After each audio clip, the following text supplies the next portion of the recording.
Since the early 19th century, when industry became the new American religion, hundreds of thousands of immigrants from Central and Eastern Europe set sail for America, chasing dreams of a better life, free from poverty and war. New York was the most important gateway to this brave new world. For the next 200 years, the wave of migration never ceased.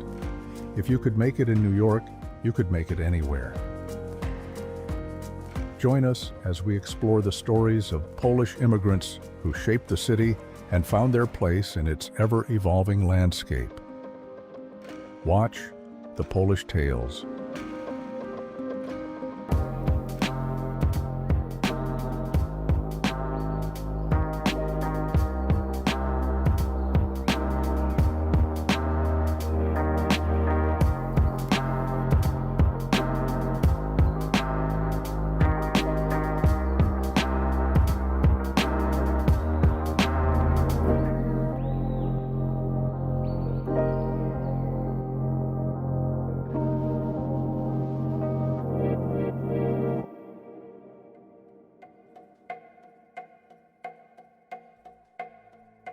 My name is Ewa Dzurak, and I was born in Warsaw, and I came to the United States in 1989, and then in 2004 to New York City, and since then I live here.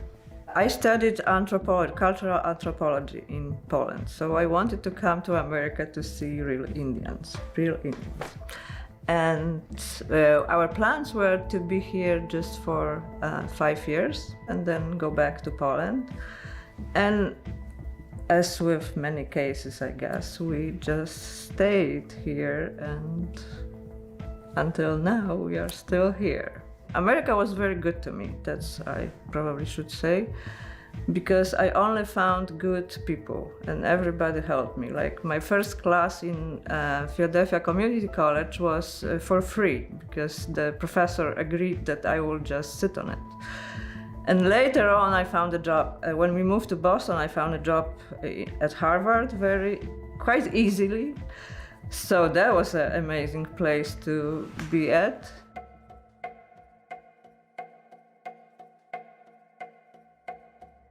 Boston Marathon is the oldest one in America, and the whole city lives for this event. So people from all over the world come, and I had the running friends at work. So we started to train together, and then it turned out that it's not such a big deal to run the marathon. I mean, everybody can do it once you are prepared for it. So that was the thinking in the circle I was in. So we trained really every day, really hard, but then, I qualified for the marathon. So we started to run slowly. So we started the shorter distances first, and there is a lot of road races in Boston and in Boston area. So 6-10 miles.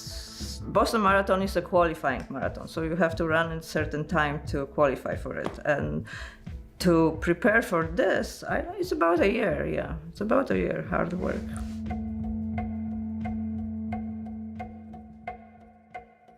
The first real Indians we've seen was in Philadelphia about a month or two after we came to the States, actually, because there is this event which is called Powwow. That's the kind of a festival gathering place for Native Americans, and it's all over the place, and it's anywhere in America is probably every weekend somewhere you can find one of those events. And these were the real Indians, but the real Indians were when we went, our second summer in the States, we went to the Southwest. And that was a really amazing trip, not only because we had a month and we travel with the old car we bought, so it was an experience in itself. But then I never realized that Southwest is so old and it's so Spanish-like still, and it's such an amazing mix of cultures. And the Pueblo Indians that live there, they always live there. They are the only native people who are not dispossessed. They are still on the same land. Much smaller now, but still in the same land they been before Columbus came, because the Spanish colonization granted them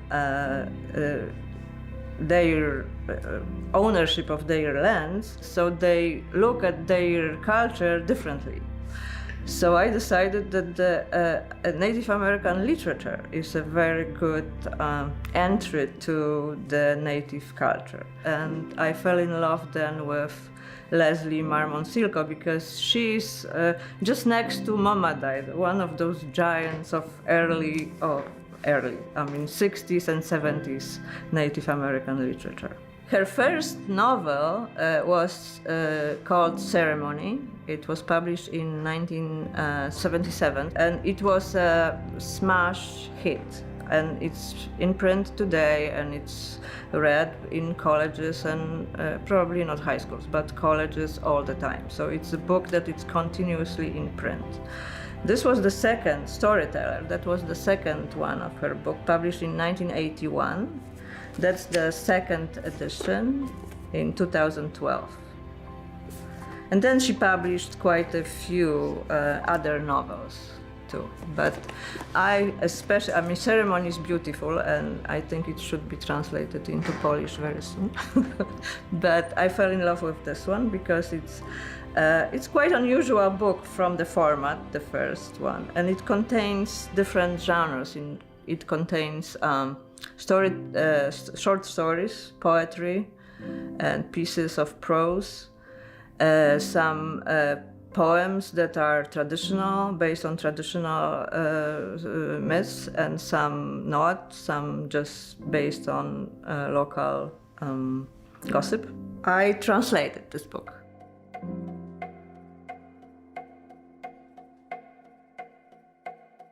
We have a new administration, so we will see how it goes.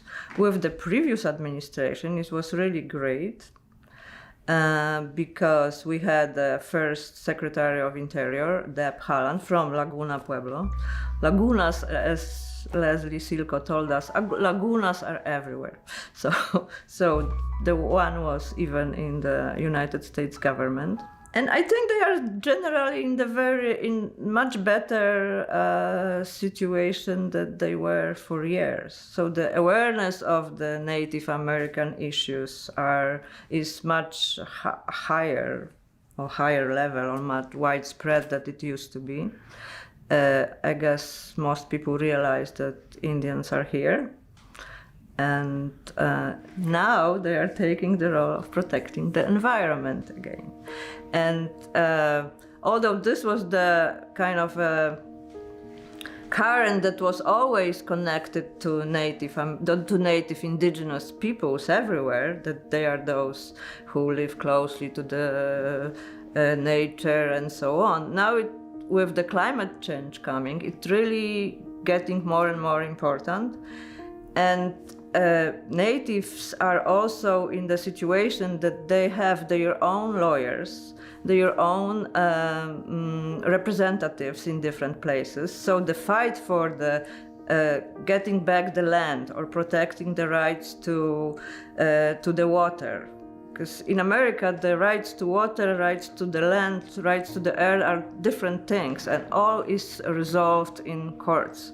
And not that long ago, native nations from Northwest got the right to their salmon spawns again. So it's just on the Klamath River, I believe, yeah, in North California. So, and there is a lot of those court cases everywhere in every state all the time. Even to New York City, the Lenape People Center is coming back. It's going to be built somewhere in the New York City.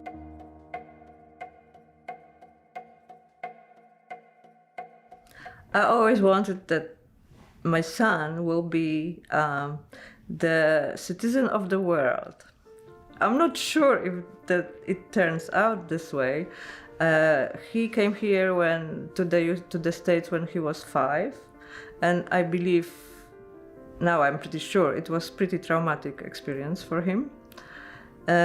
He learned English, but we were lucky enough that the street we lived in had the Polish church. And in this Polish church was the Polish preschool.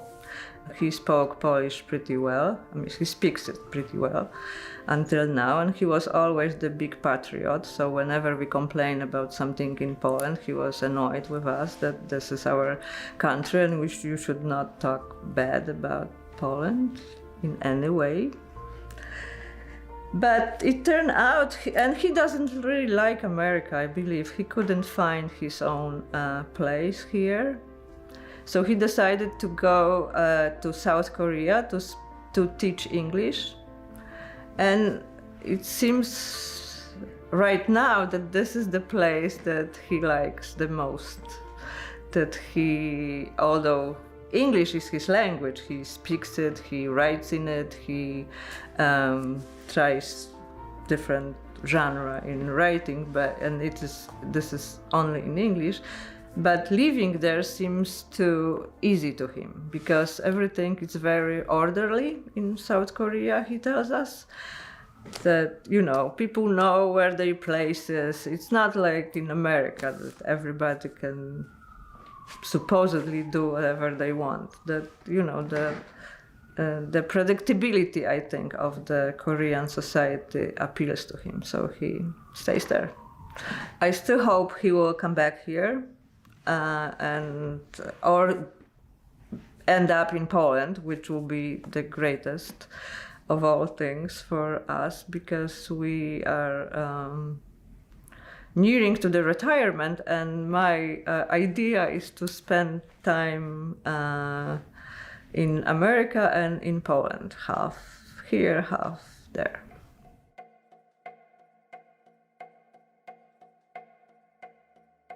I have two homes, I would say.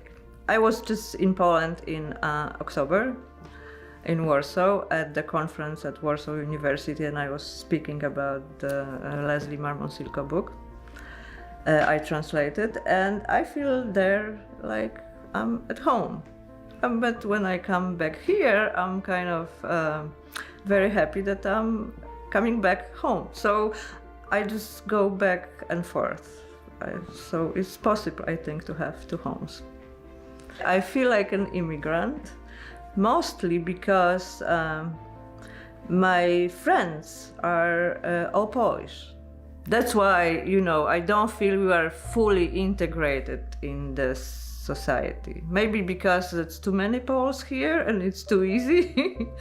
It doesn't mean that it's closed, it's open to everybody else, but anybody else doesn't kind of get into it somehow, so that's why.